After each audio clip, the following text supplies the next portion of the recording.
ça, on l'a évoqué.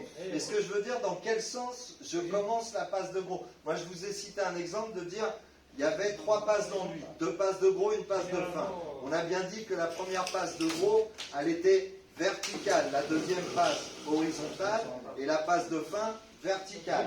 Donc maintenant, c'est pas la peine de tourner autour du pot pendant 3 heures. Maintenant, ce que je vous demande, s'il y a 2 passes de gros, parce que c'était votre question, s'il y a 4 passes d'enduit, dans quel sens je commence la passe de gros? Verticale ou horizontale? Généralement verticale. Alors, je suis votre raisonnement. Verticale, horizontale, verticale, horizontale. Non, il y a un truc qui ne va pas là. Parce qu'on a dit 4 passes d'enduit là. Là, c'est pas bien compris. Je voudrais que tout le monde le comprenne bien. La dernière passe d'enduit doit être verticale.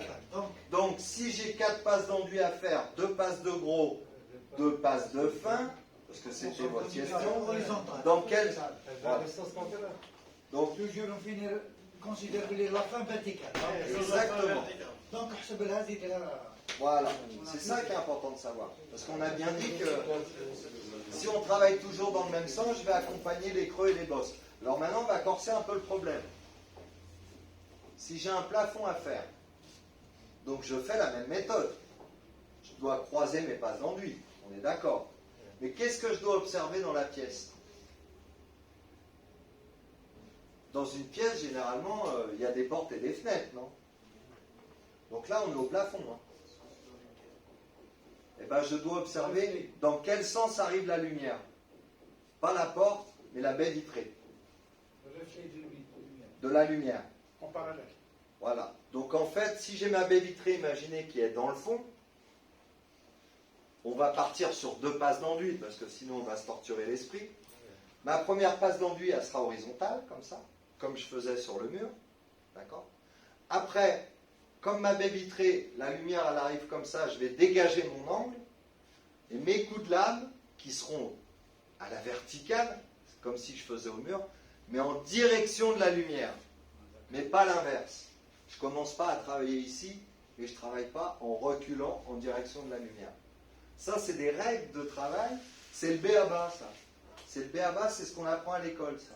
Avant de savoir enduire, on fait de la technologie, on apprend ça. Et après, on apprend les techniques d'enduisage. Toujours en direction de la lumière.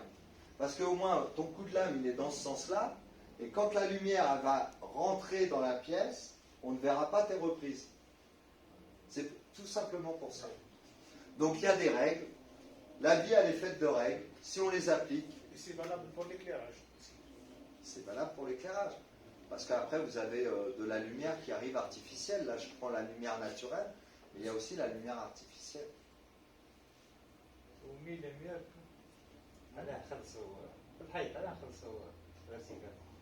Voilà, comme le mur. Vertical, et en direction de la lumière. Pourquoi vertical sur le mur? Alors, la réponse, vous l'avez tous. Quand vous allez faire la peinture, messieurs, le coup de rouleau, il est dans quel sens? Non, il n'y a pas de mais. Dans quel sens il est ton coup de rouleau? Tu le fais à l'horizontale? Non, mais là, on est avec un pistolet.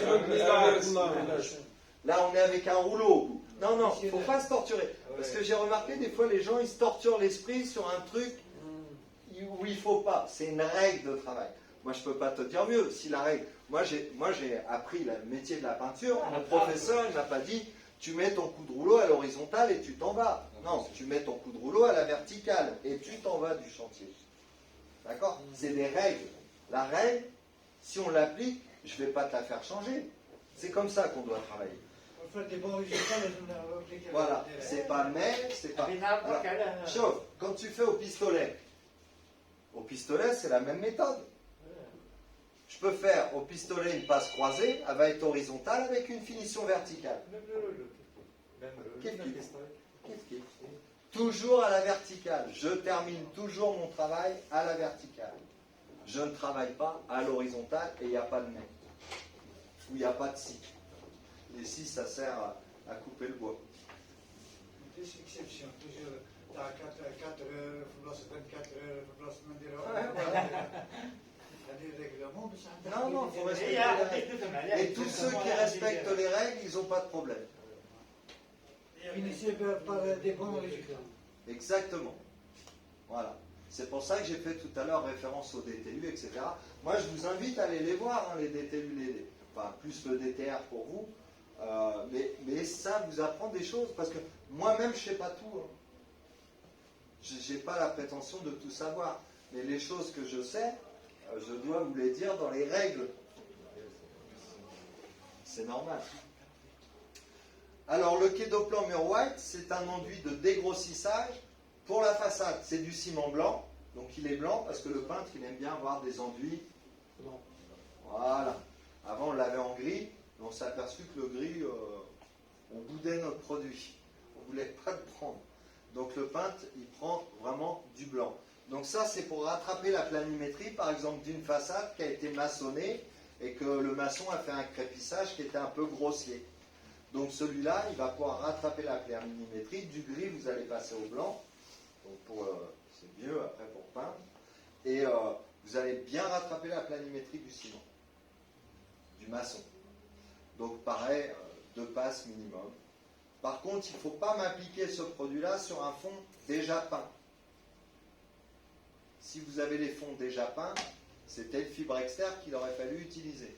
Parce que lui, il va accrocher sur de la peinture. Mais ça, c'est sur support brut d'origine.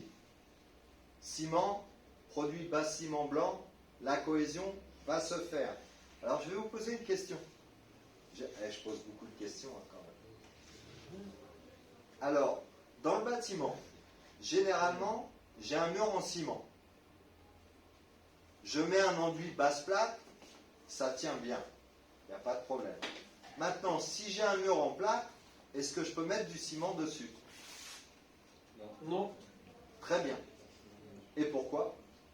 Lâchez. Le père. Accroche pas. Parce qu'il va très bien, il ne va pas accrocher. Ça, c'est bien.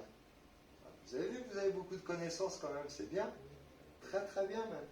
Donc ça, là, quelquefois la chimie marche dans un sens, mais pas dans l'autre. Le chèque, ça. D'accord? Donc c'est bien. Bravo, bravo messieurs. Des questions sur le Quai-Doplan? Ah oui, épaisseur maximum 1 cm. Pourquoi 1 cm? Parce que je peux reboucher des trous avec ce produit-là. Je pourrais prendre le produit, mélanger avec du sable. Je rebouche quelques trous. Donc je peux reboucher des trous d'1 cm. Mais attention, le sable. Pas le sable de la plage. Hein.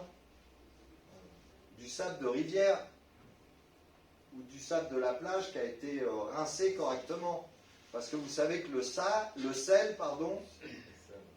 c'est corrosif. Ça ronge.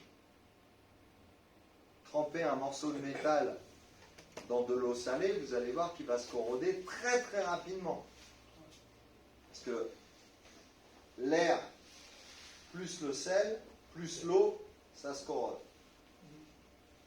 Je parle de l'air. Hein. Maintenant, quand on est quasiment dans la mer, il y a de l'oxygène pour les animaux, certes, mais il y en a moins quand même qu'à l'air libre. Donc la corrosion, les bateaux qui coulent, il faut plusieurs siècles pour que la ferraille soit complètement rongée par le sel qui est contenu dans l'eau. C'est de la chimie aussi, ça. C'est comme ça. C'est quand il y a trop d'oxygène, c'est pas bon. Donc voilà, des questions sur le Quai-Doplan? Le semin fin, parce que maintenant on va rentrer dans les enduits très fins. Donc plus on va rentrer dans un enduit fin, c'est ce que je vous expliquais tout à l'heure, c'est les finitions A, B ou C. Donc là, je vais avoir des belles finitions. Je pourrais faire du B avec du semin fin. Donc le temps d'utilisation, c'est comme le gros, c'est 10 heures. Et je sais qu'il est très apprécié ici en Algérie. Je ne sais pas si vous l'avez utilisé. On en vend beaucoup du fin et du gros. C'est les deux produits les plus vendus. Ouais, j'en doute pas une seule seconde. Parce que la petite anecdote, je sais pas, vous étiez là quand je l'ai raconté tout à l'heure. Moi, ça fait à peu près 17 ans que je viens vous voir maintenant ici en Algérie. J'étais venu avec 2 sacs. De vinilique. Ouais, vous l'avez entendu? Ok. Donc voilà, donc c'est une preuve que notre enduit est bon. Ah, bien Alors après, je vais avoir un enduit encore plus fin, extra fin, qui marche bien, mais à mon sens, qui devrait marcher encore mieux chez vous. Parce que des fois, vous faites des produits à effet décoratif, je pense à la marque Seigneurie et à d'autres marques qui ont des produits à effet déco. Et là, il est vraiment très très fin, on pourrait même refaire un stucco par-dessus, en mettant une impression, bien évidemment. Parce que le stucco, ça demande une préparation exemplaire. Avant, on vend de l'extra fin plus que le fin. Et maintenant, ça s'est inversé. C'est impossible. C'était en 2013, en 2012. D'accord, et pourquoi? C'est parce que notre fin est trop bon alors. Non, c'est bizarre parce que après moi je serais tenté de dire qu'il faut expliquer ce que je suis en train de dire. C'est grâce au peinture simple qui demande un produit fin, pas extra. Ah d'accord, alors c'est pour ça que des fois il faut peut-être l'orienter plus pour des produits haut de gamme quand on fait des produits décoratifs. Plus décoratifs, vous savez, des produits à effet décoratif. La tendance, c'est fini. C'est fini pour la déco? Ah ouais. Tiens, Plus ou moins. Plus ou moins. Même les couleurs, on est du genre pour des couleurs claires. D'accord. Des couleurs pastel. Ouais, ils préfèrent la peinture classique, simple, colorée. Avec un enduit parfait. D'accord. Ah, je comprends alors.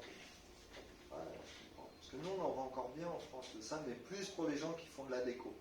Plus on va avoir des enduits très très fins, c'est plus pour des produits à effet décoratif. Plus pour... Les toiles à peindre, peut-être. Ah non, la toile à peindre, on va l'évoquer tout à l'heure. C'est pas la peine. Non, le fin suffirait. Moi, je verrais plutôt un extra fin quand on fait des produits décoratifs, comme je vous l'ai cité, un stucco, par exemple, ou des matières très fines en peinture, mais avec des effets cuivrés, argentés, mais avec des produits fins. Enfin, moi, je le vois comme ça, maintenant. Parce que c'est vraiment le haut de gamme. En termes de gamme d'enduit, il n'y a pas plus fin que ça dans notre gamme. C'est que du carbonate de calcium. Donc le carbonate, c'est vraiment une matière qui est très très fine. Donc on pourrait faire des laques, même encore ça se fait, des laques brillantes, très très brillantes. On va chercher de l'extra fin pour faire des laques brillantes. Le fin ne suffit pas. Des lacs tendus. Voilà. Là, on va élaborer les peintures maintenant. Alors, on a une gamme peinture. On va avoir une impression. Alors, une impression, vous savez à quoi ça sert? Parce que généralement, des fois, les gens,